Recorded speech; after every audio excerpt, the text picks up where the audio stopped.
In Singapore, children are first introduced to division and multiplication in Primary 1 and 2, where they are taught to recite the multiplication table for efficient computation. Number sense is important for future mathematical problem solving.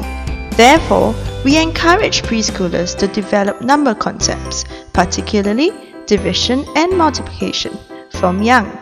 Here's how you can let your child practice simple division and multiplication concepts at home.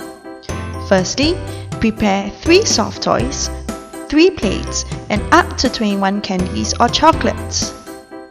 Secondly, allow your child to give out the plates equally to the soft toys. Then, starting with a small number, give your child 6 candies or chocolates. Allow your child to divide the candies equally to the 3 soft toys. Prompt them with questions like, are there any extra candies? If not, then it's equal. Increase the difficulty by giving them unequal number of candies or chocolates. You can give them a total of 11 candies. Get them to distribute them equally. After the distribution is done, prompt them with questions like, are there any extra candies? If yes, how many more extra candies are there?